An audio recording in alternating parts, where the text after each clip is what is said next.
Hello Jeeple, it's Green Dot 319 here today. How are we all doing?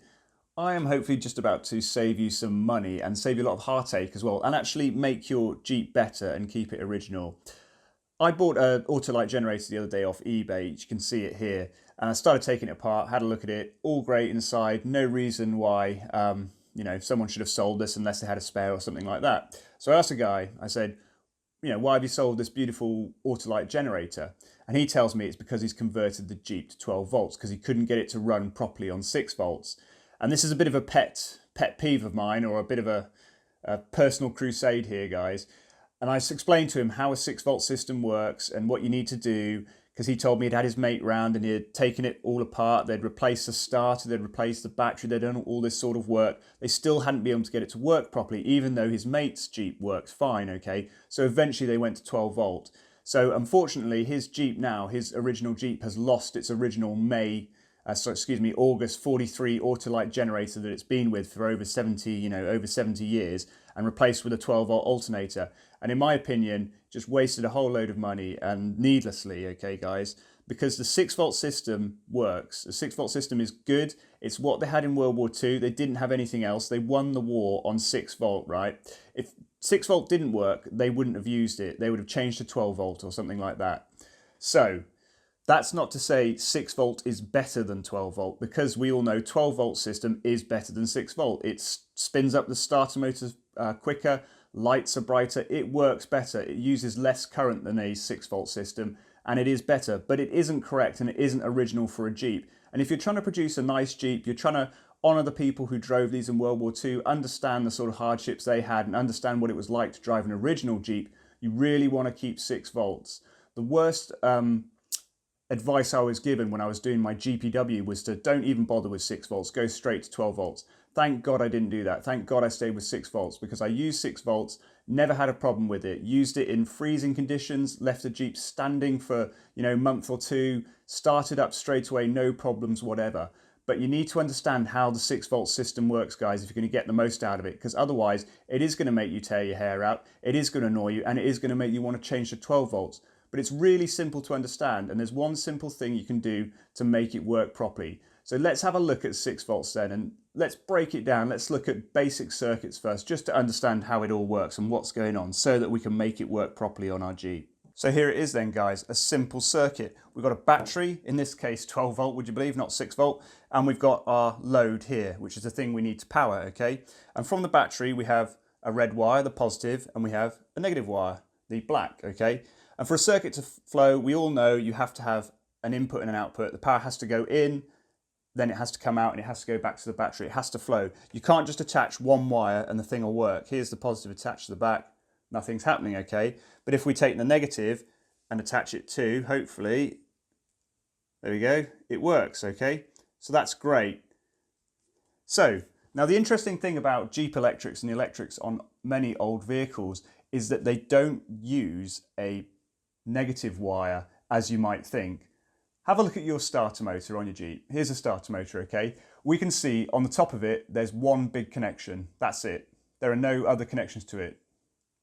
So you can connect positive to it. That goes, the fat cable goes from the top of it to the back of your starter push button, and that connects directly to the battery. So you've got your positive going in there, but where's your negative? How can this current flow? If we did that on this, look, we just touch the back of it, nothing happens. It has to have this other connection, and this is the important connection. And the thing about a Jeep is it doesn't have this direct cable connection that many other things you're used to do.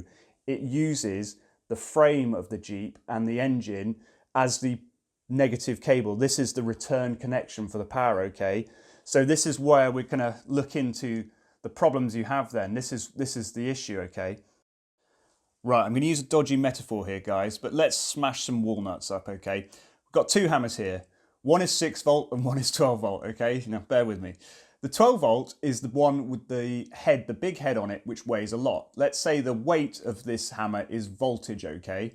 The one on the left, the other one is the 6 volt one, and it only has a smaller head. It has a smaller voltage, okay? So the weight is less. That's voltage, right? Now, let's say that the force that I push on the hammer or use on the hammer, that is the current flow, okay? So that's the push. So let's have a look here. Let's smash this walnut using the higher voltage. All I have to do is just hold it above it, let it go, and the walnut cracks, okay? That's great. So you can see the high voltage there doesn't need a huge amount of current or push to make it crack the walnut. And in this case, in this weird metaphor, which I haven't explained properly yet, cracking the walnut is starting the Jeep, okay? Yeah, I know, bear with me. Okay, so we started the Jeep using the higher voltage there and a low current. We didn't need to put much push in. Let's go to 6 volt then. Here's the smaller hammer. It weighs less, the voltage is less. So let's try and start this Jeep or crack this walnut using the same current, okay? So there we go. It doesn't start. There's not enough push to start that, crack that walnut and start that Jeep, okay? The voltage, the weight isn't high enough. So let's put a bit more current into it, okay, guys? Let's amp this up and let's put some current in. Here we go.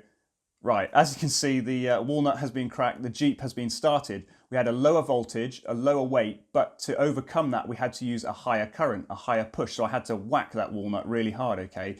And that's Jeep Electrics in a nutshell with 6 volt, would you believe it, okay?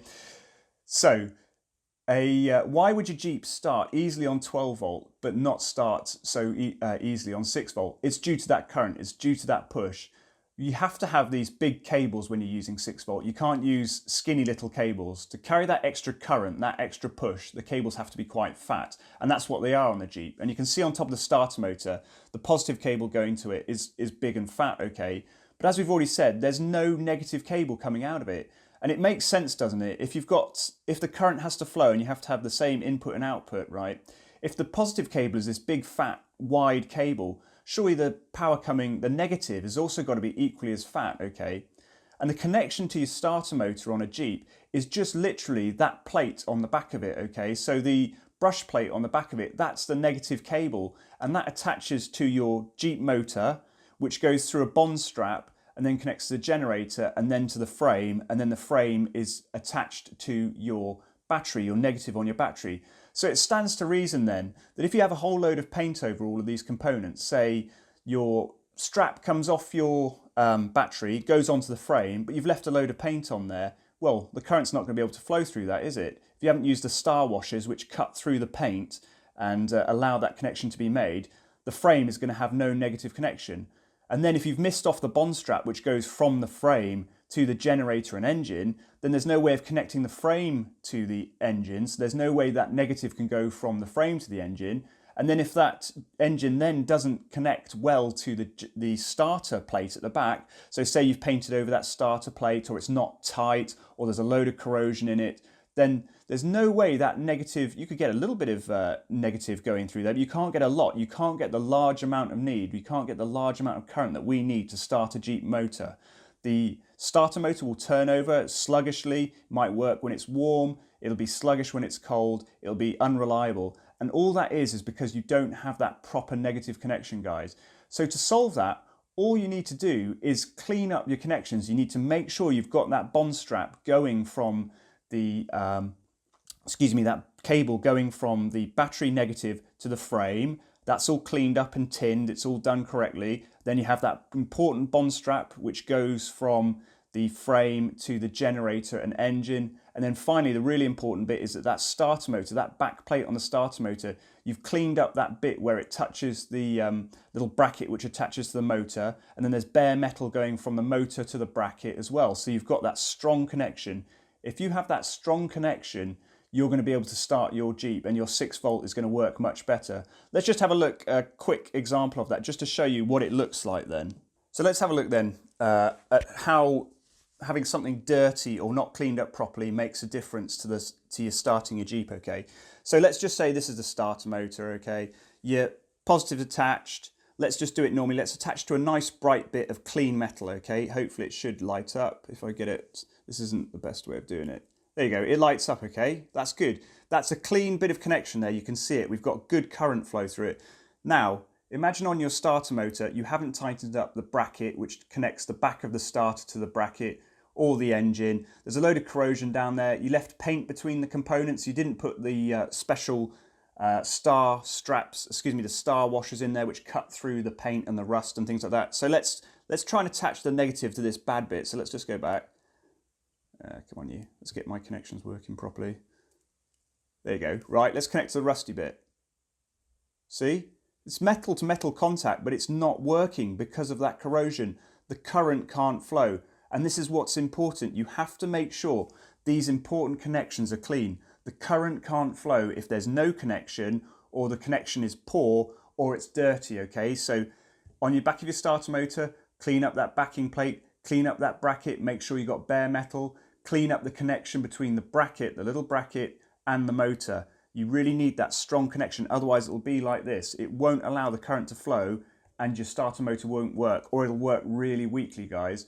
Do it, it'll make a massive difference. It may not solve all your problems. You may have, you could have a weak starter motor. There could be these problems, but I promise you, if you go down there, take it apart, clean it all up, make sure you've got a connection going from your battery to your frame, to your engine, then things will work. Your 6-volt system will work, okay?